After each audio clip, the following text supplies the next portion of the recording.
Então, era uma vez um mundo em que as pessoas viviam abertamente as suas preocupações. Inclusive, era uma coisa que elas se vangloriavam, porque tinha muita coisa para poder preocupar. Você conseguiu se identificar com isso? Hoje, a gente vai estar estudando o livro de Charles Swindoll, Vivendo Provérbios, falando sobre preocupação. Isso é bom, é ruim? O que Salomão tem a dizer para a gente através do livro de Provérbios. Hoje com a gente está aqui o Jonas. Olá, boa noite, pessoal. E pela primeira vez a estreante Luísa. Olá, pessoal, tudo bem? Vamos começar a estudar, gente.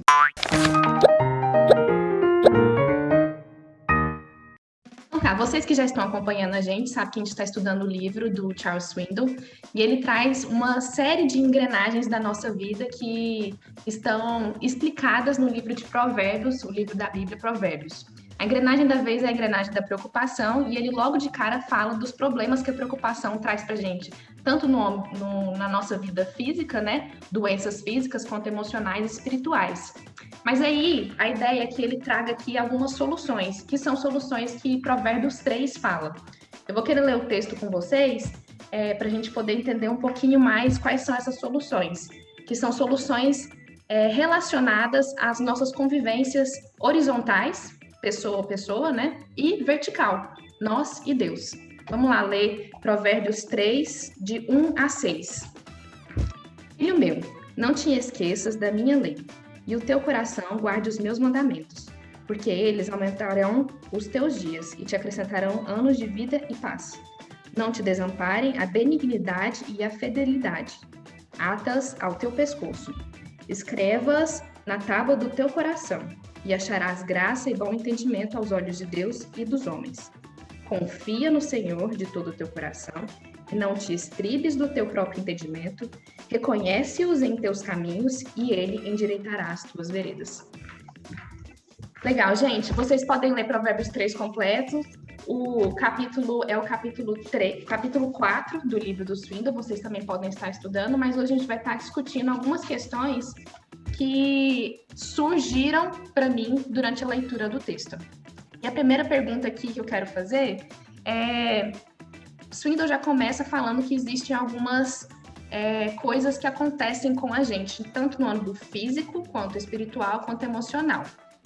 O que seriam esses problemas? Por que eu estou perguntando isso? Porque, como a gente já falou aqui, é muito idolatrada essa questão da preocupação, né? Se eu tenho preocupação é porque eu tenho muita coisa para poder fazer, logo eu sou uma pessoa muito atarefada, com muitos planos, um futuro perfeito.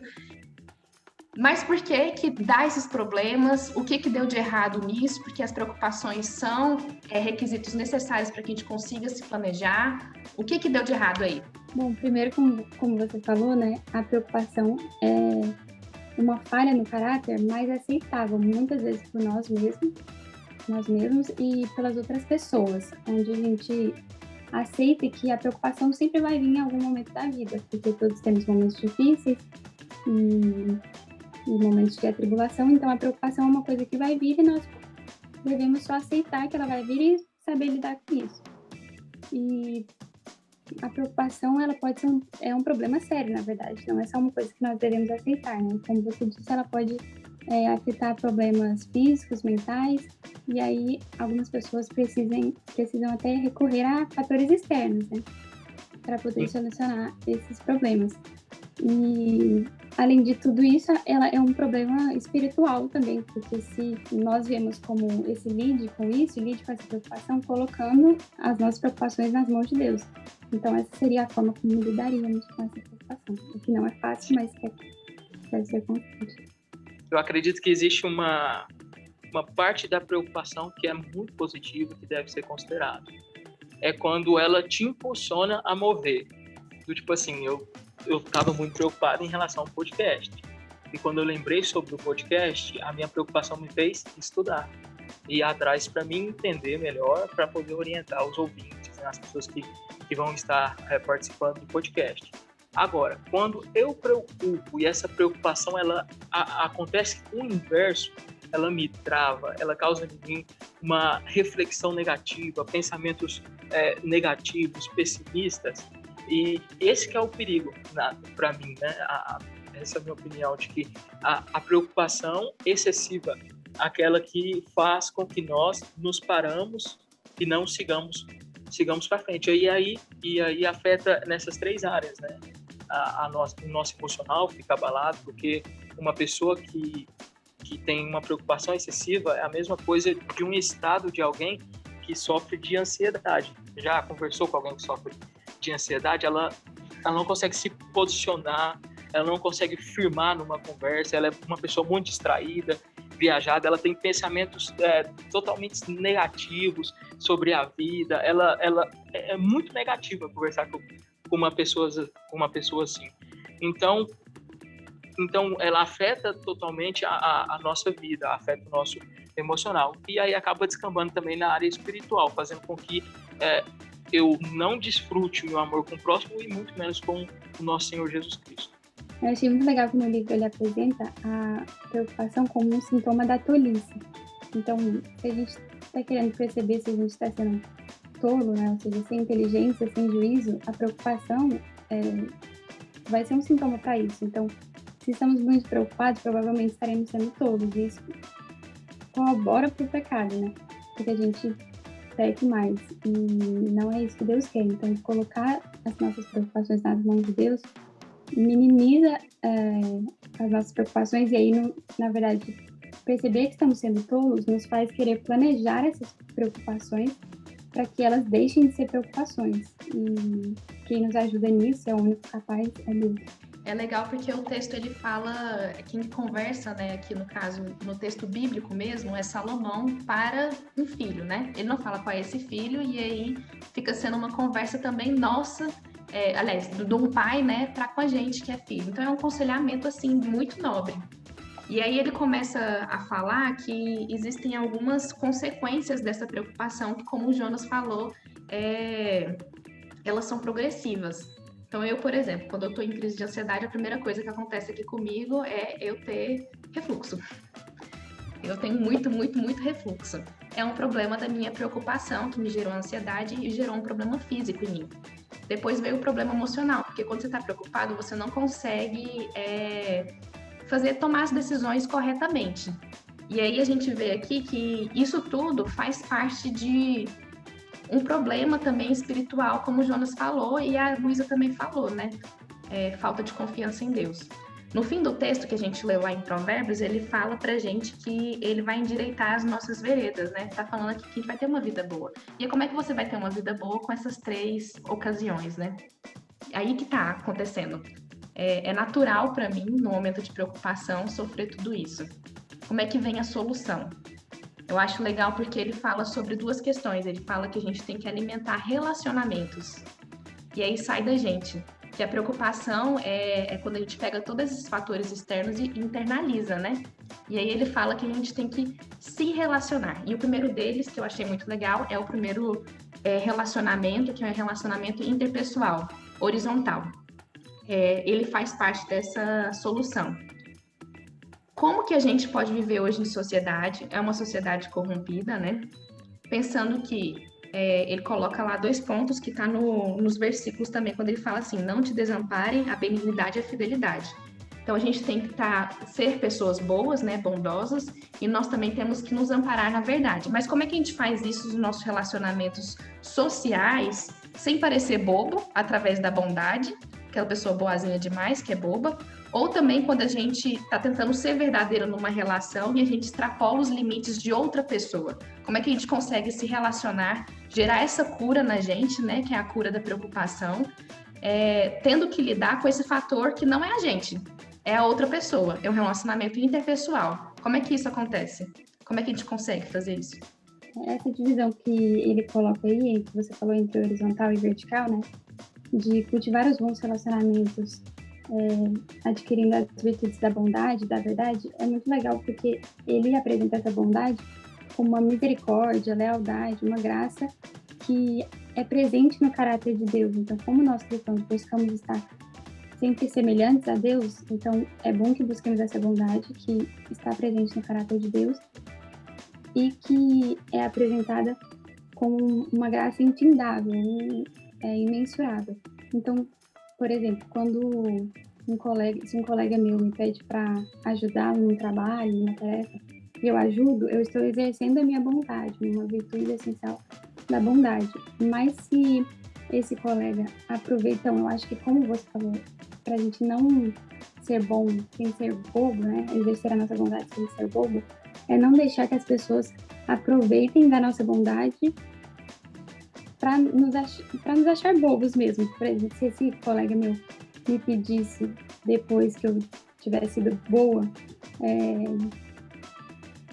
para, por exemplo, me pagar para fazer um trabalho para ele, eu não posso pensar, mas se eu não fizer, eu não vou estar sendo boa. Na verdade, eu não vou estar sendo boa mesmo, porque, quer dizer, eu não vou estar sendo boa, então, eu não posso pensar, eu tenho que ser boa, então eu tenho que fazer isso, porque não é uma bondade honesta, então não é essa bondade que Deus quer que nós pratiquemos. Então, eu não posso deixar que os outros me pensem, ela é bobinha, qualquer coisa ela vai fazer para mim, então vou aproveitar dessa bondade. A gente não pode deixar que essa bondade seja vista assim. A verdade é que o cristão, ele é convocado a fazer o bem a todo instante, praticar a bondade, a amar o próximo, e é um dever nosso, né? Se as pessoas vão chamar nós de bobo, ou se não vão chamar, o importante que nós temos que fazer. Eu acho que Deus nos deu um bom senso de análise, né? De que à medida com que nós fazemos o bem, nós temos uma noção de retribuição. Se a pessoa compreendeu, eu acho que quando o bom senso ele olha para aquela situação que está acontecendo e ele percebe que a pessoa está sendo servindo de chacota, né? De que a pessoa está extrapolando, está passando por cima. Tem até uma frase que minha mãe disse que eu sou crente, mas eu não sou burra, eu não sou boba, né? No sentido assim, eu sou crente, mas eu tô viva, né? Ninguém vai passar as pernas em mim. Então, eu acho que o cristão ele tem que ter esse bom senso que Deus nos deu através da formação do intelecto e que nós podemos perceber quando alguém está tentando nos passar as pernas, extrapolar, porque a todo instante vai ter pessoas assim. O que nós temos que fazer é seguir a orientação bíblica, que é o quê? Fazer atos de bondade, amar o nosso próximo, demonstrar amor, é seguir a orientação bíblica, né? E sempre quando alguém estiver querendo extrapolar, passar do limite, a gente então chama e fala, você está pisando a bola. Acho que pode ser feito dessa maneira assim. Então, eu acho que é isso. Em relação à verdade, ele fala que nós devemos cultivar relacionamentos verdadeiros, né? E isso vai minimizar as nossas preocupações. Só que para a gente cultivar um relacionamento verdadeiro, a gente precisa da verdade dos dois lados, aparentemente, né? Eu preciso ser verdadeiro e o outro lado também precisa ser verdadeiro. Como é que eu não extrapolo os limites da outra pessoa nesse tipo de relacionamento? Eu vou trazer um exemplo. Por exemplo, tem um chefe, ele é um chefe muito mandão, e eu sou mal remunerada, ele não me dá liberdade de negociação e ele me faz exercer funções acima das que são necessárias. Por isso eu não durmo à noite, porque eu estou preocupada com o meu dia de amanhã, né? Eu tenho que exercer funções que, além de eu não ser remunerada, eu não sou capaz de exercer e meu chefe não me dá liberdade. O que poderia solucionar esse tipo de problema? Ele fala aqui, não, tem um relacionamento verdadeiro com o seu chefe, só que não é uma liberdade que ele me deu. Como é que a gente cultiva um relacionamento verdadeiro, por exemplo, nesse caso, e você pode aplicar a vários outros tipos de casos, também com autoridades principalmente, sem extrapolar o limite da outra pessoa e, de fato, tirar essa preocupação de mim. Essa verdade que ele apresentei ela é transmitida, né, como uma ideia de firmeza, segurança. Então, e essa verdade também não pode ser aplicada como conhecimento. Isso é verdade, isso é mentira.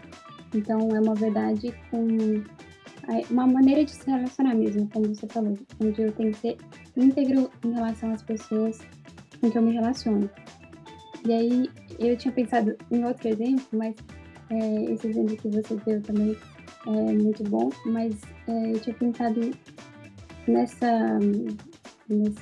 modo verdadeiro de lidar com as pessoas, de solucionar isso de uma forma que eu haja com as pessoas com cautela, sabe? E não, por exemplo, se alguém me pede uma opinião sincera, uma opinião verdadeira, eu dou isso, claro, mas de maneira que não amagoe, de maneira que não a prejudique, que não invada um espaço que ela não quer que seja invadido.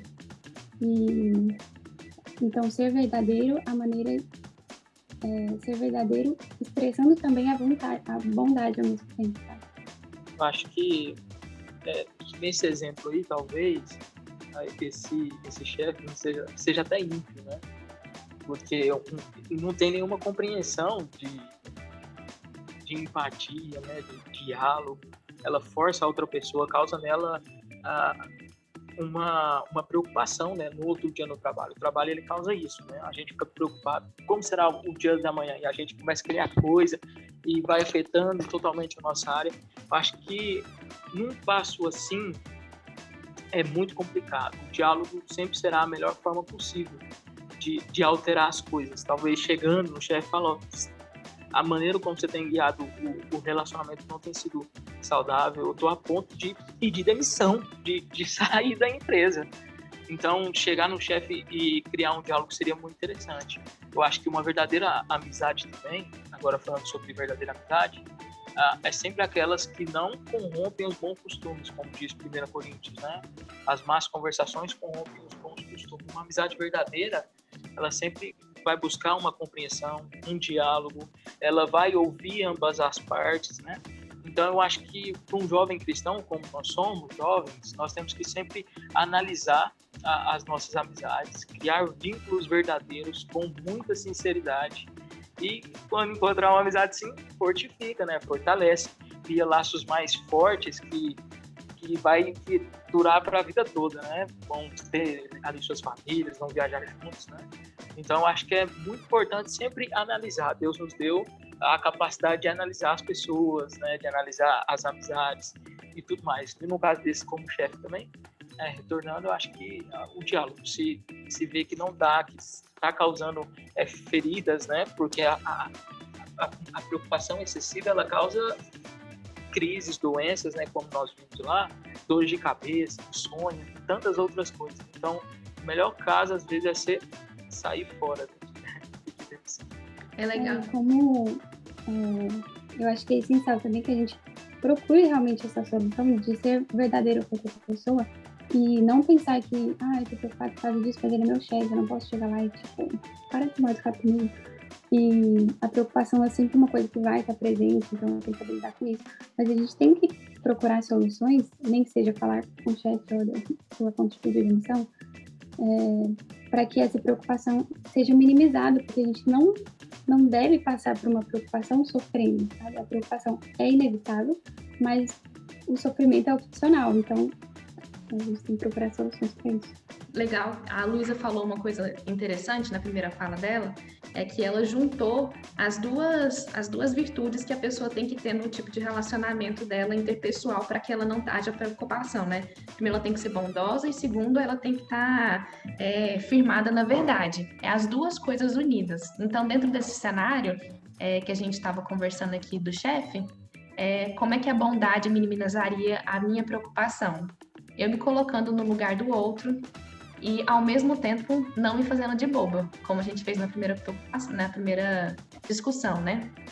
E como que a gente poderia minimizar, então, a minha preocupação utilizando da verdade? Entendendo a verdade não só da relação, mas também da relação profissional, né? Como o Jonas falou, você tem que entender como é que a relação acontece lá entre eu e meu chefe, não só pessoalmente, mas também profissionalmente.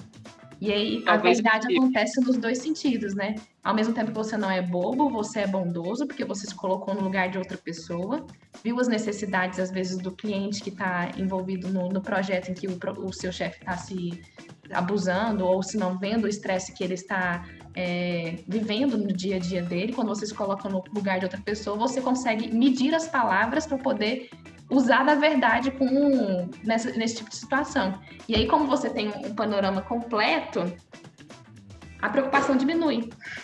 Porque você sabe onde é que estão as suas responsabilidades, você sabe onde é que estão os seus limites, e aí você não precisa se preocupar com o dia de amanhã. Você não precisa se atormentar em relação a isso, né? Não, eu iria dizer que, no caso, às vezes o chefe está assim porque o cara não está nem sendo um bom funcionário, não está nem atingindo as metas que o chefe propôs, né? Então, quem sabe, se ele melhorar a sua vida profissional, a relação deles mudam, criam um vínculo, procurem coisas em comum fortalece muito a amizade. Então, também analisar o caso do chefe, né? Porque às vezes eu, como profissional, me coloco como vítima. Peraí, ele tá forçando a barra. E aí eu olho para mim e falo, nossa, ele tá me machucando. E esqueço de analisar também o outro lado, que envolve sentimentos, e talvez também exista uma razão dele estar daquele jeito, embora ele não deveria causar esse tipo de sentimento na outra pessoa. E analisando os dois lados, pode ser que chegue a uma solução viável e interessante para ambas as partes. Aí ele fala que a recompensa disso, de sermos bons e verdadeiros, é que a gente vai ter benevolência e uma boa reputação. Então, quem não quer benevolência e boa reputação? Então, sejamos bons e verdadeiros. Massa. A outra parte da solução aqui era as nossas relações.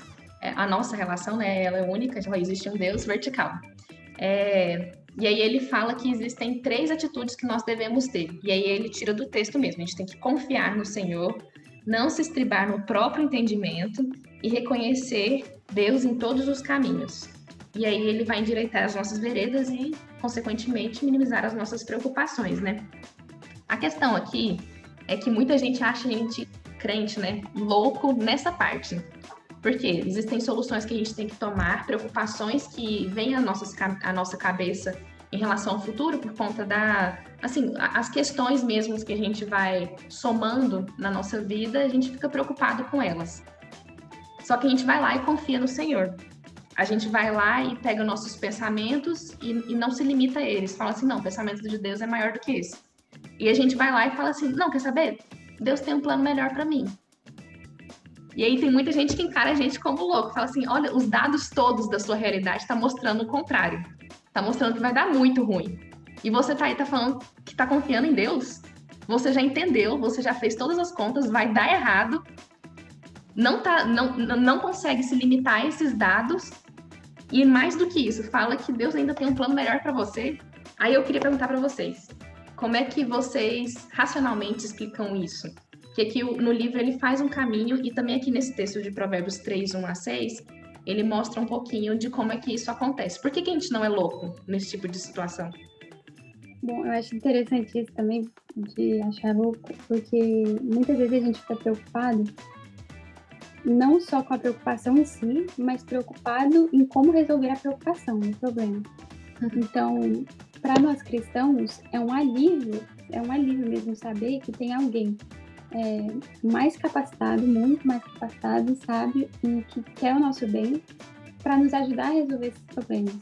Então, é difícil, como você falou, olhar para tudo, por todos os fatos, ver que não está favorável para a gente, e difícil se render a falar, não, eu confio em Deus, porque a nossa fé é do tamanho de uma mostarda, mas é necessário colocar essas preocupações nas mãos dele e reconhecer que a gente necessita dele, porque a gente, no nosso entendimento, não é capaz, nós não somos capazes pelo nosso próprio entendimento. Confiar em Deus, para muitos, parece ser uma loucura, né? Algo irracional. Tem vários livros, eu me lembro que pelo menos um, quando fala sobre uma fé racional, um livro do John Stott, que chama Crer Também é Pensar. Eu acho que confiar em Deus é algo racional, é algo convicto, e não algo fútil, como o mundo tenta explicar, como sendo algo que a qualquer momento pode desabar e que é simplesmente o acaso. Deus, de certa forma, ele se revela e coloca as coisas, faz as coisas da sua maneira. Esse é um Deus soberano, perfeito, que conhece todas as coisas e que designa exatamente como vai acontecer. E confiar nisso não é estar cego, mas estar convicto de que Deus existe na sua onipotência, né? Salomão, nesse capítulo, ele fala inúmeras coisas, ele fala até da criação, né? Ele fala assim, olhe para o céu, olhe o mar, olhe as coisas que Deus criou. no sentido em que essas coisas são tão reais, é só você observar, olha o poder de Deus. Como que eu não confio em alguém tão poderoso assim? Então, o que Salomão faz é mostrar o poder de Deus, é mostrar as suas coisas visíveis e dizer, confie, filho, é o melhor que você pode fazer. E o mundo, a todo instante, dizendo, não confie, não siga. E Salomão dizendo, confie em Deus, olhe as coisas ao seu redor, olhe a natureza, olhe você, olhe sua vida e confie em Deus. Então, acho que crer é algo racional, é confiar na existência de Deus e no seu poder. E eu acho que muitas vezes também, com o nosso orgulho, né, a gente fica assim, como eu não consigo, eu preciso conseguir resolver esse problema, né? Eu não preciso de ajuda, não depende de mais ninguém para resolver. Então é nessa hora que a gente deve reconhecer que nós somos pequenos e que nós devemos se humilhar perante Deus. E na verdade é Ele que fala isso. Ele fala, não se apoie no seu próprio entendimento, porque assim vai dar errado. Então se você tentar, você vai só se frustrar mais. Então, coloque suas preocupações em mim e eu vou endireitar suas veredas. Então, ter esse alívio, ser reconfortado por isso, de saber que nós podemos confiar e entregar as preocupações a Deus, assim, se isso for motivo de loucura, eu quero continuar sendo louca, porque... É legal porque no texto, para poder explicar a palavra confiar, né, ele fala sobre o conceito de Senhor. E aí é como o Jonas falou, como ele fala da criação e etc., quando você coloca Senhor, é um ser acima de nós. E aí, da confiança, você entende porque você não pode se estreitar só no seu impedimento. Porque um ser superior está te falando diferente. Uma pessoa que tem conhecimento maior do que o seu está falando que o seu conhecimento é muito limitado. Para mim, o maior problema da preocupação, quando eu tenho, é esse. Eu me estreito só naquilo que eu acredito que é real. Poder confiar em Deus é saber que eu não posso confiar em mim. Saber que eu não posso confiar nos meus pensamentos. E aí uma coisa a terceira ação é o que normalmente me ajuda, que é reconhecer Deus naquilo que eu já vivi. Reconhecer Deus naquilo que eu passei, naquilo que eu acreditei que eu ia conseguir fazer sozinha, mas Deus mostrou que não era comigo. Reconhecer que os meus planos, as minhas vontades foram frustradas e foi para o melhor. Reconhecer que as limitações de outras pessoas não foram impedimento para Deus cumprir a vontade dele. Então, assim, existem inúmeros fatores que Deus vê, que a gente não vê e que aquele que está chamando a gente de louco também não vê. E eu acho que é aí que está a razão toda da gente poder confiar em Deus, mesmo quando tudo está falando que não.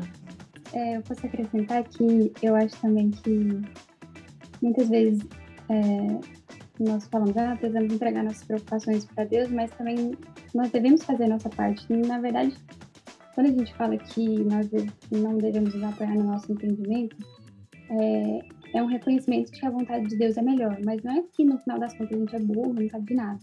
Então, a gente deve buscar tomar uma decisão, buscar solucionar esses problemas, não só, esse aqui é meu problema, então deixa aí, Deus vai resolver uma hora. A gente deve procurar resolver isso também e não achar que quando, eu resolvi, agora então eu dei conta, olha, esperei Deus. Não é isso, a gente deve também apresentar as nossas decisões a Deus, falar, olha, Senhor, eu acho que essa decisão que eu estou pensando em tomar é a melhor, me mostra que eu vou fazer.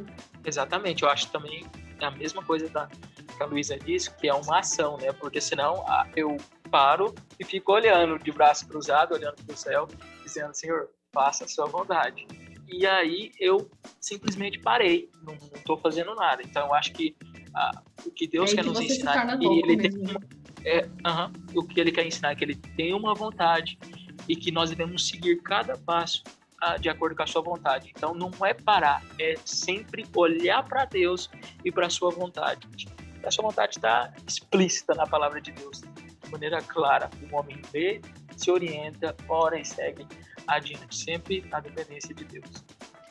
Para poder acabar aqui um pouquinho, a gente está vivendo um momento de pandemia, né? Não sei se você aí no futuro, em 2050, está escutando a gente e a pandemia acabou, mas é isso que a gente está vivendo agora, é um momento de pandemia. E o nível de estresse tem aumentado muito nas pessoas é, inclusive, a preocupação com o dia de amanhã ou com o momento de amanhã, com o momento que eu vou pisar fora da porta aqui, é eminente, assim, a minha preocupação. A gente discutiu aqui um pouco no começo, falando que a preocupação é bom, porque no meu caso aqui da pandemia me fez me proteger mais, usar máscara, usar álcool gel, me limpar mais, né? Então, assim, a preocupação me levou a isso. Mas o que a gente tem percebido é que a preocupação tem se extrapolado, né? Ela já está saindo dos limites. E aí, todas essas coisas que Salomão falou e que Swindoll explicou também, elas nos auxiliam nesse momento também de pandemia, principalmente por causa da preocupação que a gente tem vivido com o dia de amanhã.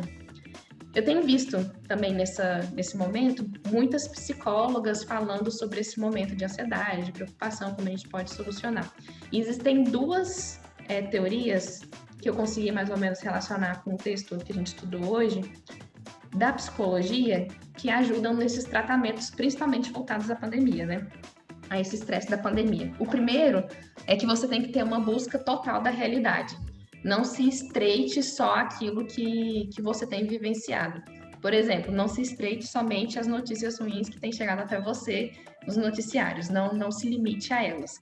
Tem uma noção geral, do panorama geral da situação que tem acontecido, né? E a segunda estratégia é que você tem que buscar uma rede de apoio. A gente fala sobre isolamento, né? E sem qualquer tratamento psicológico, para poder falar a verdade. A rede de apoio é necessária.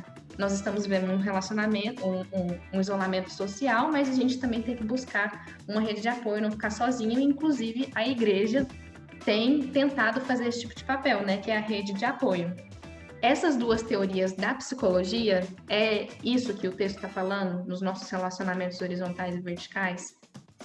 Salomão estava também se utilizando dessas teorias da psicologia que, na verdade, não existiam na época, mas é isso que o texto está falando?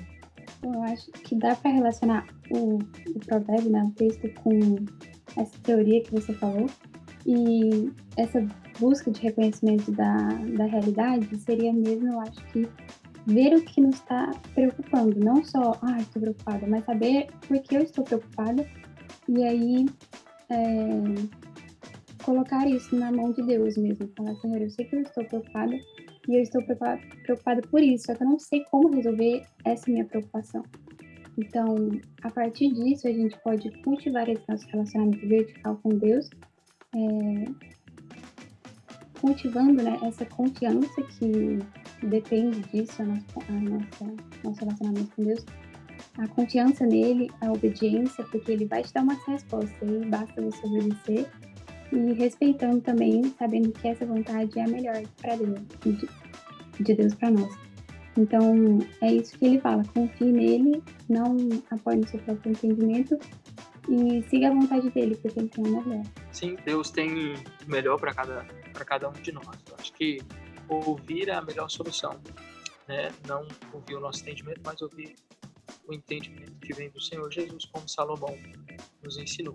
E essa rede de apoio que você falou seria Deus mesmo, né? Porque, embora algumas pessoas precisem de, como eu falei, mínimos fatores externos para solucionar ou minimizar suas preocupações, ansiedade e etc., a nossa principal rede de apoio deve ser Deus. E Ele quer que seja, Ele quer que a nossa primeira e principal coisa a se recorrer é a Ele, é a sua palavra, porque é lá que nós vamos ter as melhores respostas. Sim, agora eu me lembrei sobre a rede de apoio que a Dani falou, né? Que é a chamada família cristã, a qual todos os membros em Cristo, todos aqueles que aceitaram Jesus, fazem parte.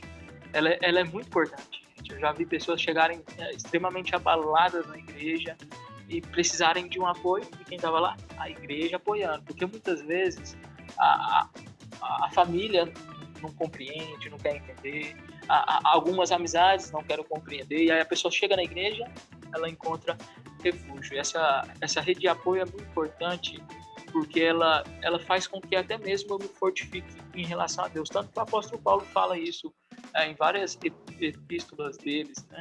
Nós devemos suportar um ao outro em amor, né? No sentido de dar suporte e de ajudar o meu próximo. Então, é muito interessante saber de que Deus usa pessoas, mas que no final das contas é sempre Ele.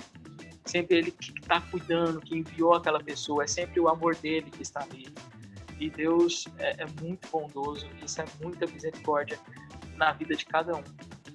Né? Porque a pessoa que chega na igreja, ela chega com diversos problemas e encontra ali um apoio. Então, é interessante essa rede de apoio que Deus deixou através de outras pessoas. Né? Então, utilize isso, eu diria, encontre uma amizade verdadeira, como nós dissemos nos tópicos anteriores.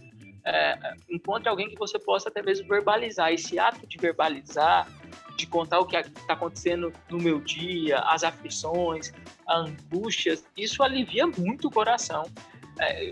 Eu, por vezes, contei ali com a minha irmã, com algum amigo meu, que eu pude verbalizar, e só o ato de estar verbalizando com aquela pessoa já me trouxe um alívio gigante. E aí, quando a pessoa ainda me deu a solução, foi um alívio maior. E eu entendi que ali Deus estava usando aquela pessoa. Então, Deus usa a pessoa, Ele usa Ele mesmo, a sua revelação, para nos ajudar. Então, apoie nessas coisas que Deus nos deixou, né? Isso é muita graça. Muitas vezes a gente pode pensar, porque eu vou recorrer a Deus se Ele já sabe porque eu estou preocupada, eu nem preciso falar para Ele, mas Ele quer saber, né? Ele quer saber quais são as nossas preocupações e Ele é nosso amigo, Ele é o nosso melhor amigo, nós devemos falar para Ele.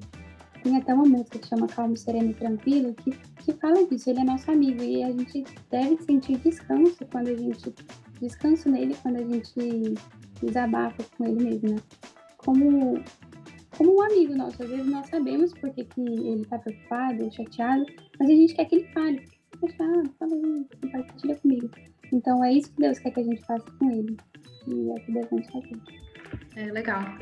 Eu acho que tanto a questão da rede de apoio quanto a de reconhecimento total de realidade passa pelos nossos relacionamentos interpessoais e com o Senhor. Porque quando a gente fala sobre rede de apoio, vocês dois explicaram maravilhosamente, né? Existe a igreja, que são as pessoas, nossos amigos, e existe Deus, que também faz parte dessa rede de apoio. E ter total reconhecimento da realidade também passa pelos dois.